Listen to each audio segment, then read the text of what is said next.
Hello everyone, Jai Swaminarayan to all. Myself Professor Vaibhav Solanki from Sri Swaminarayan Institute of Technology. Our subject is Harbour and Airport Engineering 8th semester Civil. इस subject में दोस्तों हमने part B airport engineering के बारे में आज हम discuss करने वाले हैं। पार्ट ए हार्बर इंजीनियरिंग हमारा कंप्लीट हो गया है, तो एयरपोर्ट इंजीनियरिंग के अंदर चैप्टर 1 है वो आज हम स्टार्ट करेंगे। पहला लेक्चर हमारा चैप्टर 1 के लिए रहेगा history of aviation and air transportation का। आज इसके बारे में हम डिस्कस करेंगे।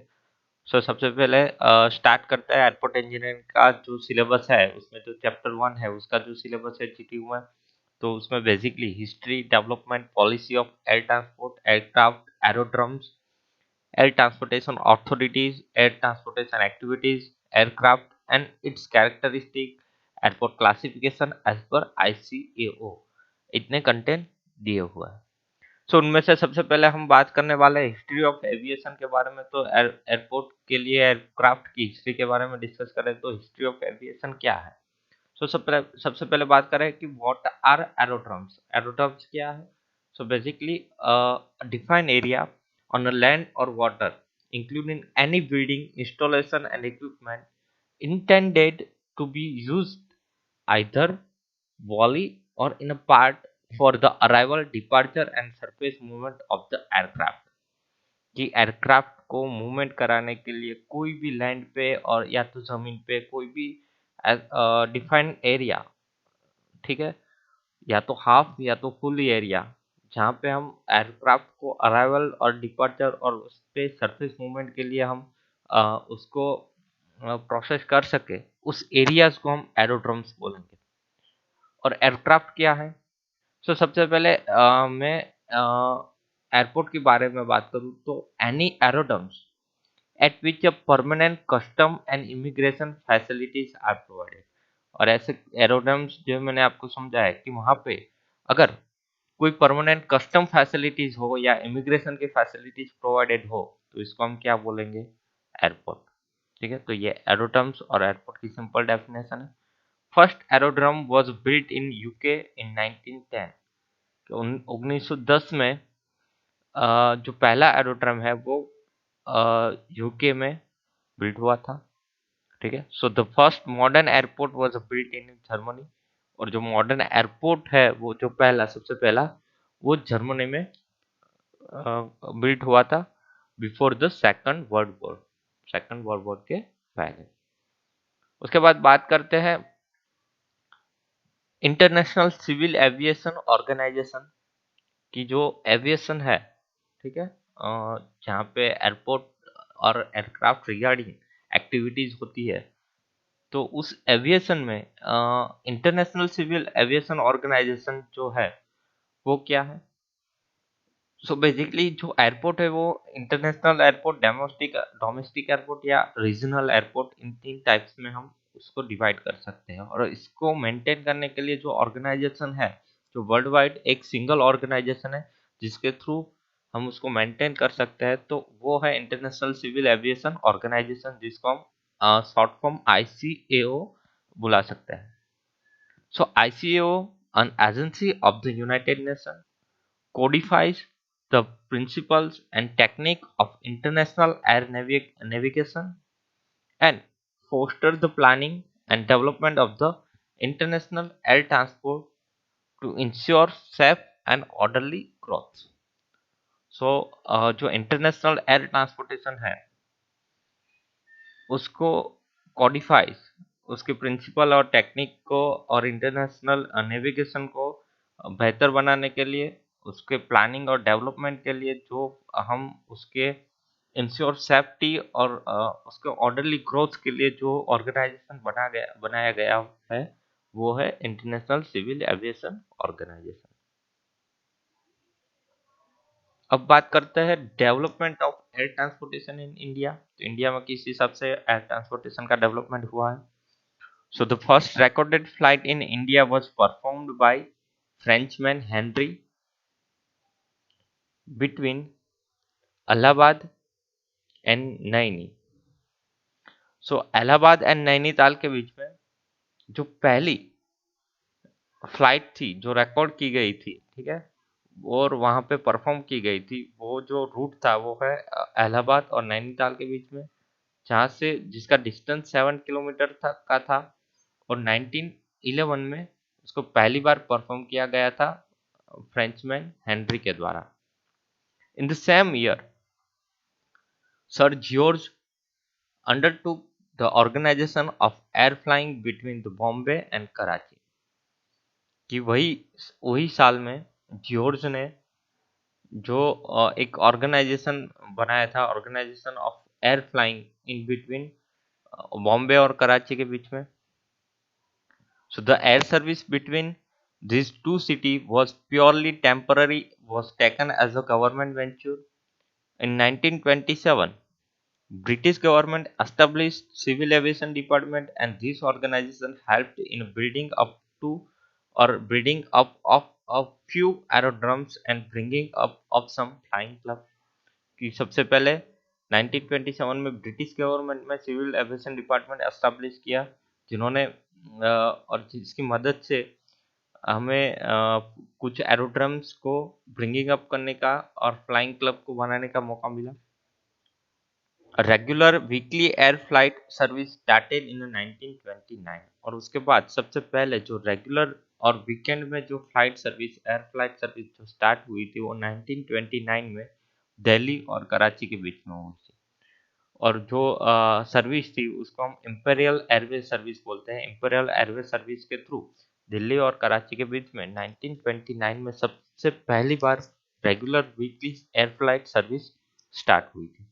तो एयर ट्रांसपोर्टेशन की हिस्ट्री इंडिया के अंदर यह है कि सबसे पहली जो फ्लाइट परफॉर्म हुई थी वो 7 किलोमीटर का रूट था 1911 में, इलाहाबाद से नैनीताल के बाद बीच में हुई। वही साल में उसके बॉम्बे और कराची के बीच में जो सर जॉर्ज है उसके अंडर में, उसके ऑर्गेनाइजेशन के अंडर में भी एक फ्लाइंग हुआ, और इसको आगे बढ़ाते हुए 1927 में ब्रिटिश गवर्नमेंट ने सिविल एविएशन डिपार्टमेंट को एस्टेब्लिश किया, ठीक है, और उसके अंदर बहुत सारे एरोड्रम्स और फ्लाइंग क्लब बने। और उसके बाद 1929 में पहली कराची और दिल्ली के बीच में जो फ्लाइट सर्विस है वो स्टार्ट हुई। Air transportation licensing board came into the being in 1946। 1946 में पहली बार एयर ट्रांसपोर्टेशन का लाइसेंसिंग बोर्ड है वो सामने आया, जिन्होंने टाटा एयरलाइंस को चेंज करके एयर इंडिया लिमिटेड बनाया जुलाई 1946 में। तो उससे पहले जो टाटा एयरलाइंस थी उसको एयर इंडिया लिमिटेड जुलाई 1946 में बनाया गया। Several new airlines such as Jet Airways, Sahara Airways, Kingfisher Airlines, Air Deccan, SpiceJet Airline, Go Air Airline start functioning in a Pawn Hans Helicopter Limited provide helicopter service to ONGC to 2004 to 2005। सो 2004 और 5 के बीच में ONGC ने पहली बार pawn Hans and helicopter को provide किया, उसकी service provide की। उसके बाद बहुत सारी जेट एयरवेज है, सारा एयरवेज है, किंगफिशर एयरलाइंस है, एयर डेकन है, स्पाइस जेट है, गो एयर है, ये सभी एयरलाइंस स्टार्ट हुई। So it is offshore operation and to inaccessible areas and difficult terrain. तो ऐसी कंडीशन में कि उसको हम ऑपरेट कर सके, इस हिसाब से पॉन हंस हेलीकॉप्टर का भी ओएनजीसी ने 2004 और 2005 में डेवलपमेंट किया। और इंडिया के अंदर जो एयर ट्रांसपोर्टेशन है उसको मेंटेन करने के लिए जो अथॉरिटी है उसको हम बोलते हैं airport authority of India, short form है AAI। तो ये बहुत ही इंपॉर्टेंट क्वेश्चन है कि एयरपोर्ट अथॉरिटी ऑफ इंडिया क्या है, उसके फंक्शन क्या है। सो AAI was constituted by an act of parliament and came into the beginning of 1st April 1995 by merging erstwhile national airport authorities and international airport authorities of India। कि सबसे पहले national airport authority और international airport authority of India को मर्ज करके AAI बनाया गया और उसको एस्टेब्लिश किया 1 अप्रैल 1995 में। AAI manage a total 126 airport which include 14 international and 86 domestic airport. ये डेटा एटलीस्ट 2012 तक का है, ठीक है। तब तक जो एयरपोर्ट अथॉरिटी ऑफ इंडिया है वो 126 एयरपोर्ट को मैनेज कर रही थी, जिनमें से 14 इंटरनेशनल एयरपोर्ट थे और 86 डोमेस्टिक एयरपोर्ट थे। AAI also provide air traffic management service over entire Indian airspace and adjoining oceanic areas with ground installation at the all or airport and 25 other locations to ensure safety of aircraft operation. So this is the information about the airport authorities जो आप लिख सकते हो ये point. उसके बाद function की बात करें तो बहुत सारे ऐसे फंक्शन है AAI के जो हमको जानना बहुत ही जरूरी है और ये इम्पोर्टेंट क्वेश्चन भी है एग्जामिनेशन के regarding. So the function of AAI are as follows. पहला है design development operation and maintenance of the international and domestic airport and civil enclaves, कि जितने भी सिविल एनक्लेव्स है और डोमेस्टिक एयरपोर्ट है, इंटरनेशनल एयरपोर्ट है, उसको मेंटेन करना, डिजाइन करना, डेवलप करना और ऑपरेट करना, ये पहला फंक्शन है AAI का। Control and management of Indian airspace extending beyond the territorial limit of the country as accepted by ICO, कि जो इंटरनेशनल सिविल एविएशन ऑर्गेनाइजेशन है वर्ल्ड वाइड, उसकी जो लिमिट्स है, उसकी जो गाइडलाइंस है, उसको फॉलो करते हुए मैनेजमेंट और कंट्रोल करना इंडियन एयर स्पेस को जहाँ तक एक्सटेंड कर सके टेरिटोरियल इंडियन टेरिटोरियल लिमिट में, तो ये इसका कंट्रोल और मैनेज करना भी AAI का काम है। Construction, modification and management of the passenger terminals, development and management of the cargo terminal at the international and domestic airport by Airport Authority of India. Provision of passenger facilities and information system at the passenger terminal airport, ये provision provide करना भी AAI का काम है और इसका function है। Expansion and strengthening of the operation like runways, apron और टैक्सीवे प्रोवाइड करना और एक्सपेंशन करना और स्ट्रेंथन प्रोवाइड करना ऑपरेशन एरियाज को, तो ये फंक्शन है AAI का। उसके बाद AAI का एक और भी फंक्शन है कि provision of the visual add, कि जितने भी विजुअल एड है उसको प्रोविजन नेविगेशन के लिए जो विजुअल एड इंपॉर्टेंट है उसको प्रोवाइड करना, ये भी AAI का फंक्शन है। And last function of the AAI is the provision of communication and navigation aid like ILS, DVOR, DME and radar। तो इसके बारे में हम इसी पार्ट भी एयरपोर्ट इंजीनियरिंग के पार्ट में हम देखने वाले हैं, तो वो आगे देखेंगे। तो इन सब नेविगेशन एड को भी और इस कम्युनिकेशन फैसिलिटी को भी प्रोवाइड करना AAI का फंक्शन है। सो फंक्शन ऑफ AAI और what is the airport authority of India, ये जो क्वेश्चन है इसका आंसर यहाँ पे अवेलेबल है। दूसरा एक इम्पोर्टेंट शॉर्ट नोट्स है वो है directorate general of civil aviation, DGCA क्या है और इसका रोल क्या है, इसके फंक्शन क्या है। So in India the directorate general of civil aviation is the regulatory body in the field of civil aviation. कोई भी सिविल एविएशन फील्ड के अंदर ये बहुत ही रेगुलेटरी, उसको रेगुलेट करने के लिए जो बॉडी है, अथॉरिटीज है, मेजर अथॉरिटीज है, उसको हम DGCA बोलेंगे, जो है जिसका फुल फॉर्म है directorate general of civil aviation, ये आपको याद रखना है। सो वो 1945 में एस्टेब्लिश हुआ था। बहुत सारे फंक्शन है जैसे कि regulation of airport service to और फ्रॉम विद इन इंडिया, कि इंडिया के बीच में जो आने वाली और जाने वाली जितने भी एयरपोर्ट सर्विस है, एयर ट्रांसपोर्ट सर्विस है, उसको रेगुलेट करने का काम DGCA का है। Licensing of pilot and other personal के लिए भी लाइसेंस प्रोवाइड करना, ये भी DGCA का काम है। उसको रिक्रूट करना DGCA के अंदर में आता है। Registration of the civil aircraft, aircraft का रजिस्ट्रेशन DGCA के अंदर होता है।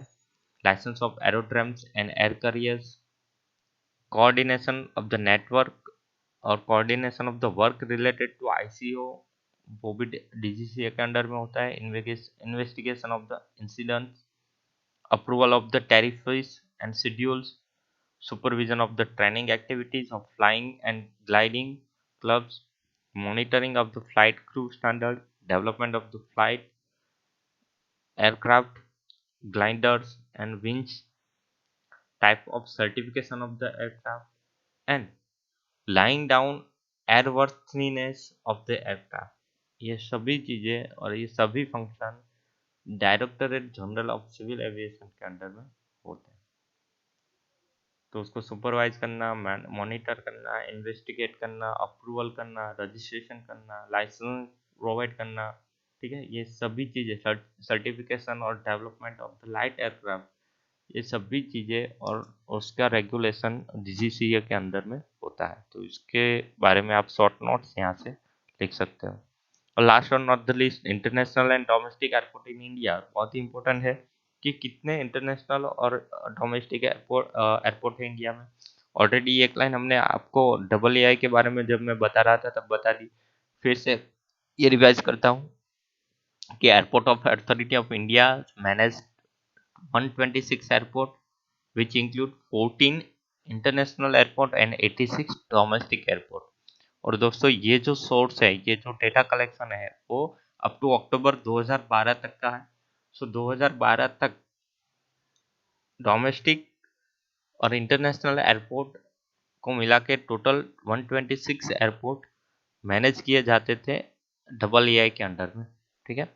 अभी का जो एयरपोर्ट का जो टोटल डोमेस्टिक कितने हैं, इंटरनेशनल कितने हैं, वो आप गूगल करके देख सकते हो, ठीक है।